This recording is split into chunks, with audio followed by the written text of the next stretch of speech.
Welcome to the channel. Let's take a look at dusty archives, English hills, and mines. In the English county of Somerset, where morning mist spread across the valleys, and old oaks rustle like the whisper of long-forgotten voices, lies a strange place, the Mendip Hills. Their peaks, covered with moss and blackthorn, rise from the green plains like the very exhalations of the earth. Travelers passing along these roads often say that Mendip looks different from the rest of England. The air here is thicker, as if filled with moisture from deep springs. Sometimes the fog creeps down from the peaks and envelopes the old stone fences, turning everything around into a milky abyss. In such hours, it is difficult to understand where reality ends and where history begins. The local residents are accustomed to the oddities of the hills. They are not surprised if at dawn they hear a rumble, as if someone is striking iron on stone from beneath the ground. They know the old saying. If Mendip whispers, don't look down. Beneath the hills, a whole world. Caves, adits, underground corridors, carved out by the hands of the Romans, who once came here for silver and lead. Once, almost 2,000 years ago, they built a small fort here, to guard the mines. The remains of its walls are still visible in the thickets, and local shepherds avoid this place. They say that the Romans left here in a hurry. Too many people disappeared in the mines. Too often, cries were heard from underground, unlike human ones. They left behind scars in the earth, and one of them was named Charterhouse, the House of Harder. Now there are only a few residential houses, an old school building, and a center for youth hiking. During the day, it seems like a most ordinary place, but at night, everything changes. The legends of Mendip live long. Some say that somewhere under the hills, King Arthur sleeps, and Merlin guards his slumber. Others, that giants live in the depths, whom the earth could not hold. And a third group whispers about children. Little miners who went down into the earth for a few pieces of lead, and never returned. And it is these voices, they say, that can still be heard on rainy nights, laughter, whispers, footsteps on the gravel. February 1982 turned out to be cold and damp. Heavy clouds hung over Somerset for weeks, the roads were washed out, and in the evenings, the wind drove the fog through the valleys like a grey beast. On Friday evening, a group of schoolchildren from Bridgewater arrived at the Charterhouse Outdoor Education Center, 15 teenagers and 4 teachers. They came for the weekend, for practice in orientation and hiking. The group was led by a geography teacher, Richard Gardner, a man of about 40, with a tired look and a quiet voice. He loved Mendip, although he admitted that the place was somewhat unsettling. When they had settled in, twilight was already gathering over the hills. From Richard's bedroom window, an old road could be seen, stretching towards the ruins of a Roman mine. In the distance, the darkening silhouette of an abandoned cottage with broken windows. The locals called it the Scout Hut, but no one had been there for about 20 years.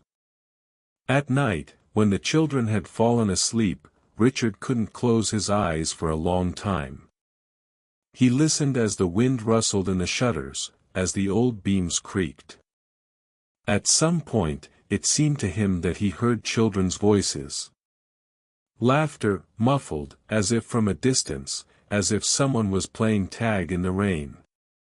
He went to the window, and saw nothing. Only a field, glistening with moisture, and darkness. But the laughter repeated, shorter, louder, almost right by the building. The next morning, he told himself it was a dream.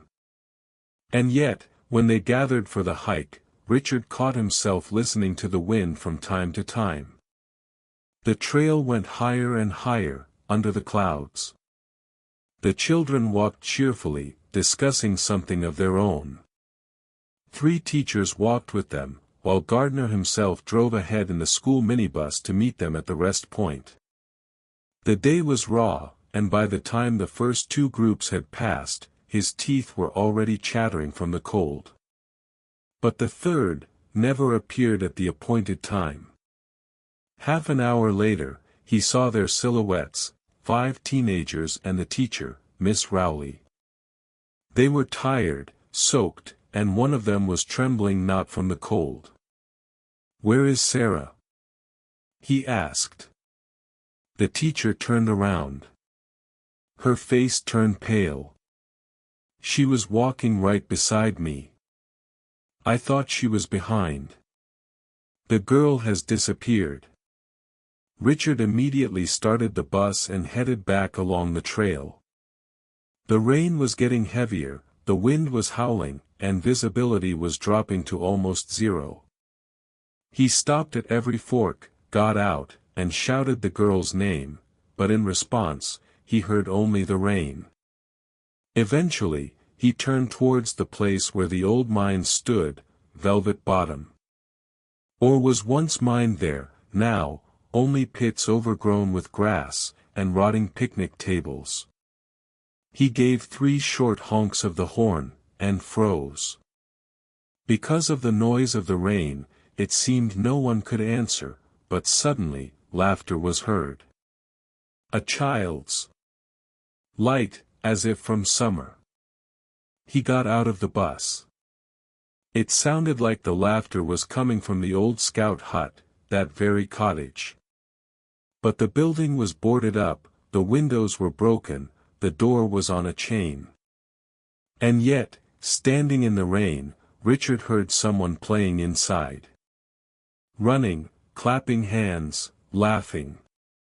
He approached closer. 1 step. A second. A third. The laughter stopped. Suddenly it became so quiet around him that he could hear individual drops falling on the roof. The air grew thick, as if before a storm. He walked around the building, and there was no one. Only wet grass, traces of old campfires, and emptiness. Then, behind him, a hoarse, piercing children's laugh rang out. Richard turned sharply, but no one was there. Only the forest, swaying in the wind. He ran back to the bus. The children inside were pale, they had heard the laughter too. All 4 of them. And only when they got back to the camp did it turn out that the missing Sarah had already been found, wet, tearful, but alive. The other teachers had picked her up, she had simply taken a wrong turn. But when Richard told them what had happened, something alarming flickered in the eyes of the local caretaker. His name was Terry Birch. And he said quietly, almost in a whisper, "You're not the first, Mr. Gardner. These children have been laughing here for many years." Terry Birch was one of those people who rarely fear. A former Marine, tall, sturdy, with sun-bleached hair and old hands, on which every wrinkle seemed to remember the sea, the storm, and gunpowder. After his service, he settled in Somerset, in a quiet house at the foot of Mendip. He became the caretaker of the Charterhouse Centre and spent most of his life there. People respected him. Terry could walk through the night forest without a lantern, knew every path, every mine, every sound of these hills. And yet he never liked February nights. "February is the month when the earth breathes," he would say jokingly. But his eyes remained serious. That evening he was helping a group of schoolchildren settle in. He checked the supplies, tools, lanterns. When the children went to bed, Terry brewed himself some tea and went out onto the porch. The fog was so thick that the lamp barely illuminated a meter around. From afar came the howl of the wind, as if someone was calling out a name. He froze. For a second, it seemed to him that a shadow flickered behind the shed. Probably a fox. He thought and went back inside. But the feeling of unease did not go away. A few days later, when the group had left, Terry remained alone, to conduct an equipment inventory. He always slept right at the center. "I don't like leaving empty walls," he would say. In the evening, he watched the news, recorded thermometer readings, and went upstairs, to a room that had once been a hospital ward. Old cots, the metallic smell of paint, and a subtle draft from under the door. He lay down on the narrow bed, covered himself with an old blanket. The house creaked like a ship. Everything was quiet until from downstairs came a rustle. At first light, as if someone walked on gravel under the windows. Then, closer, louder. As if someone was scratching the floor with claws. Terry propped himself up on his elbows. He listened. "A badger," he mumbled, but something tightened inside. The sound repeated. Now clearly inside. Someone was coming up the wooden stairs. Slowly, measuredly, as if it knew it was being heard. Step. Pause. Step. Pause. And another step. Terry held his breath.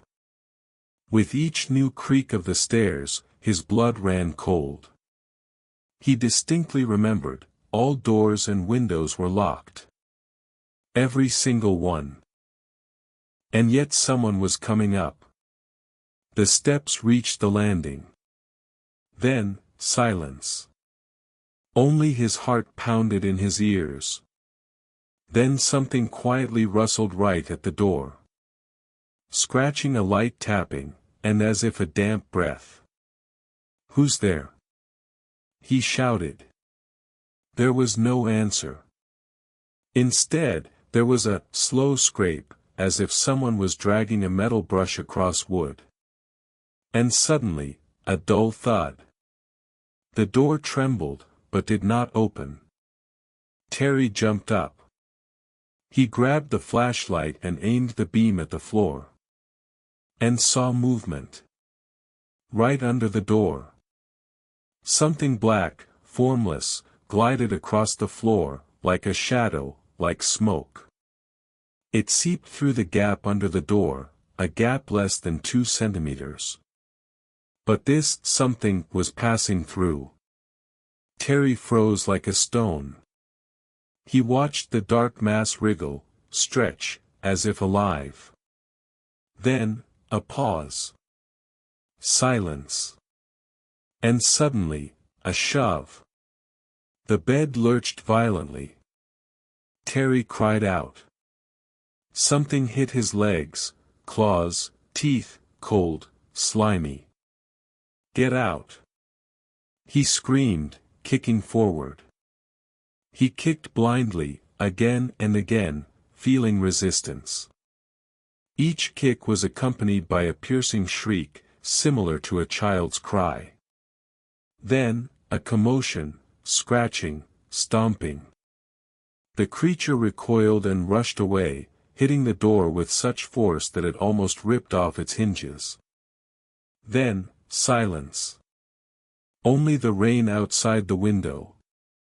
Terry stood, trembling, with the flashlight in his hand. He turned the room upside down, and no one. Only a torn sheet, claw marks on the bed legs, a severed electrical wire. He went downstairs, all doors locked. All windows intact. No traces, no signs of a break-in. Nothing. When he told the village about it in the morning, they didn't believe him. A dream, a hallucination. They told him. But scratches remained on the center's walls to this day. Since then, Terry never slept there alone again. He would say, "That night I understood, something lives in Mendip that does not want to be forgotten." Many years later, Richard Gardner recalled the caretaker's words. He tried to forget everything, the children's laughter, the cold fog, Terry's eyes when he spoke of the shadow under the door. But memory would not let go. And when he learned that Terry had died, right there in the same center, at night, in his sleep, Richard felt a strange, painful pull. He needed to return. He decided to go to Charterhouse once more. Almost 20 years had passed. Richard Gardner no longer taught. He lived alone, in a house on the outskirts of Bath, and every morning began the same way: tea, newspaper, silence. But sometimes, in the dead of night, he would wake up to a sound, quiet, like a whisper. Laughter. Children's. Short, ringing, as if someone was laughing right by the window. He would get up, turn on the light, no one. But the curtains always trembled. With each passing year, memories of Mendip became clearer, as if someone from the fog was calling him back. And when he read a short notice in the local newspaper, "Death of the caretaker of Charterhouse Centre, Terry Birch," something broke inside him. He looked at the photograph of the old building for a long time. It had hardly changed. Only the roof had sagged, and behind the windows, the same darkness. "It's time," he said aloud. The train to Wells crawled through the foggy plains, as if it itself was afraid to arrive. Outside the windows, old farms, black haystacks, crooked gates flashed by. The closer to the hills, the thicker the air became. It seemed as if the earth itself was breathing. He arrived at Charterhouse by evening. The wind drove a fine rain, and with each drop, a familiar feeling grew in his chest: anxiety. The village was almost deserted. A few houses, a pub, a shop, and that was all. Only the local dogs howled, as if sensing his arrival. He reached the center on foot. The old building stood amidst thickets and thorny bushes. The roof had darkened, the windows were broken, the doors warped. And yet, it stood. Richard stopped at the gate. He watched for a long time. "Hello, Mendip," he whispered. Inside, it smelled of mold and iron. The air was heavy, sticky. He raised his lantern: dusty walls, peeling paint, old posters on the walls, "Learn to survive in nature." And suddenly, a sound. Somewhere above, a quiet knock. He raised his head, his heart beat faster.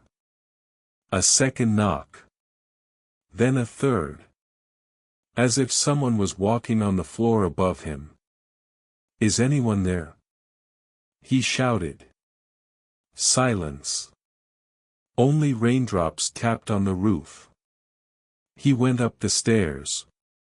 Each step creaked. The air grew colder.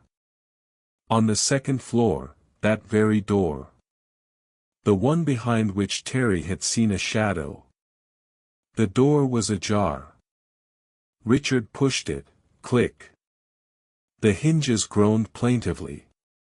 The room was empty. Only dust and an old blanket, thrown onto the bed. He came closer and suddenly saw a trace. On the floor, scratches, deep, fresh. He knelt down, ran his fingers over the marks. Cold. Smooth. And then something stirred beneath the floor. Literally under his hand. Richard cried out, recoiled. The floor trembled. The boards creaked, as if someone had punched them from below. "Hey! Who's there?" he shouted, his voice breaking. The answer was a short, piercing laugh. Children's. So familiar that goosebumps ran down his spine. He rushed to the stairs, but on the steps stood a figure. Low, dark, childlike. In the lantern's mist, the outlines of a head, shoulders, thin arms were visible. The figure didn't move. It only swayed slightly, as if in rhythm with breathing.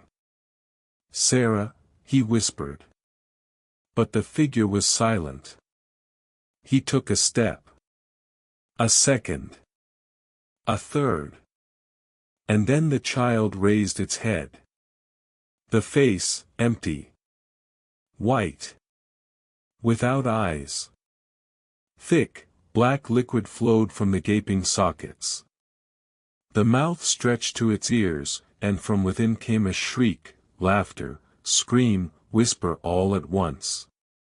Richard fell, dropped the lantern. The light wildly darted across the walls. When he raised his head, the figure was no longer there. Only drops of black liquid on the steps. He ran outside. Rain poured in sheets, wind whistled through the empty windows. He stood, trembling, suffocating with horror. But then he heard a new sound. From the depths of the valley, from the mines. A rumble was heard. Deep, metallic, as if someone was knocking on stone. And after each blow, a quiet children's laughter. Richard looked up. In the distance, above the old scout hut, a light flashed for a moment. Yellowish, as if from a lantern. "It can't be," he whispered. He grabbed the lantern and ran down, along the path. The wind knocked him off his feet, mud sloshed under his boots. But he didn't stop. He had to see. The scout hut stood in place. A small, crooked house with boarded-up windows. But light truly came from inside. He crept closer, his heart thundered like a drum. Through a crack in the boards, movement. He carefully peered in. And froze. Inside, children. A whole group. In old school uniforms, like from another era. Pale faces, empty eyes, lips whispering something. They stood around a fire that burned, but gave no warmth. And in the middle of them, stood a girl. That very Sarah. She smiled.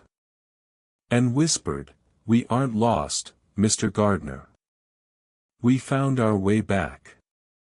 With these words, she turned her head, and her gaze became black, like a mine shaft. Richard cried out, recoiled, but the door flung itself open. From inside, a gust of cold wind, the smell of decay, and laughter burst forth. Deafening, like a choir. It struck his chest, knocked him off his feet. The last thing he saw, hands reaching out from the doors. Small, thin, with dirt under their fingernails. They reached for him, grabbed his clothes, his hair, his face. "No tea!" he shouted. And everything disappeared. When tourists found him in the morning, he was sitting on the ground by the ruined house. The lantern lay nearby. His face, white, his eyes, empty. He repeated the same thing, "They are laughing. They are still there." After that night, Richard Gardner was never the same. He lay in a hospital in Wells, with an empty gaze and trembling hands. Doctors said, a nervous breakdown. But no one understood where the scratch marks on his face came from, as if tiny children's fingers had tried to tear the skin from him. He spoke little. Only sometimes, at night, he would suddenly sit up in bed and whisper, "They are there. Underground. They laugh when we are silent." A month later, he was visited by a historian from Bristol, Professor Harrison. An old friend. He had heard about the event in Mendip and decided to investigate everything. "Richard," he said quietly, "I found something in the archives." He pulled out an old, yellowed scroll. A Roman document. A map, a drawing. On it, a network of mines beneath the hills. In the center, an inscription, drawn in ink faded by time, "The children's game underground." "What does this mean?" Richard whispered. Harrison looked at him grimly. "I think the Romans weren't just mining ore. They found something. Something ancient. And, it seems, they used children to penetrate deeper. Small bodies, narrow passages." The professor continued, "The records state that a few months after work began in the mines, strange things started. People heard laughter. Children disappeared. And one day, the entire shift vanished. Only one Roman escaped. He was insane. He screamed, 'They are not children. They are shadows of light.'" Richard paled. "Shadows of light? What does that mean?" Harrison shrugged. "Perhaps spirits. Perhaps something that feeds on the echo of life. But the most chilling thing, I found a description of a ritual. Look." He unrolled a second scroll. There was an image, figures of children standing in a circle, and in the center, a symbol resembling an eye, surrounded by lines. The caption, "To hold them, laughter must sound forever." Richard jumped up. "That's why." He cried out. "That's why they laugh. So they don't disappear." The next day, he escaped from the hospital. The journey to Mendip became his last. No one could stop him. He said only one thing, "I must finish the game." The night in the valley was windy, the moon, dead, like glass. Richard walked alone. The lantern lit the fog. Behind him, only the rustle of grass and a distant echo. He reached the old cottage. Now only rubble remained of it, a half-ruined wall and the entrance to the mine, which had opened after a recent collapse. He stopped at the edge. The air coming from below was cold and alive. "I know you are here." He cried into the darkness. "I hear you." The answer was laughter. That same, childish, light, ringing. It echoed through the valley, returned, struck the hills. "Enough!" Richard cried. "Stop hiding." And he stepped into the darkness. The mine met him with cold. A narrow corridor, walls covered in moisture. The lantern trembled in his hand. He went deeper and deeper. Sometimes it seemed to him that faces flickered in the darkness. Small, white, pale. Either reflections of light, or ghosts. The laughter now sounded very close. It came from everywhere, from the walls, from the floor, from the air. And suddenly, a huge hall. A chamber with a high ceiling. In a circle, old wooden props, fragments of Roman torches. And in the center, something. A circle. Made of old bones, entwined with metallic ore. And above it, a swirling shadow, like smoke, but dense. From it, faces. Childish. Hundreds. They laughed, cried, whispered. Richard fell to his knees. And suddenly, one voice spoke. A girl. The very same Sarah. We have been here a long time, Mr. Gardner.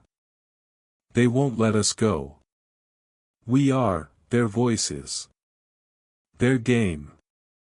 Richard rose, blinded by horror and pity. I will get you out. I swear. But the darkness howled. A wind burst from it, filled with laughter, screams, moans. Bones on the floor stirred. Hands reached for him. If the laughter stops, they will wake up. The voice whispered. Who are they? He cried. There was no answer. Only a rumble, as if the earth itself groaned. Then, a loud crash.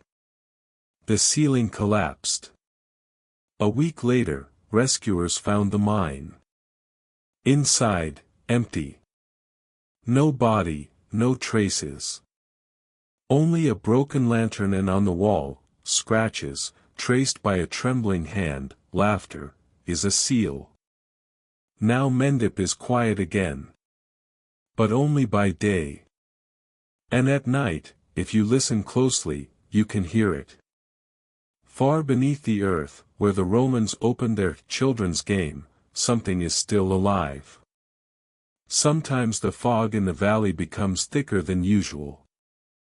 Sometimes someone hears footsteps on the gravel, laughter near the abandoned cottage.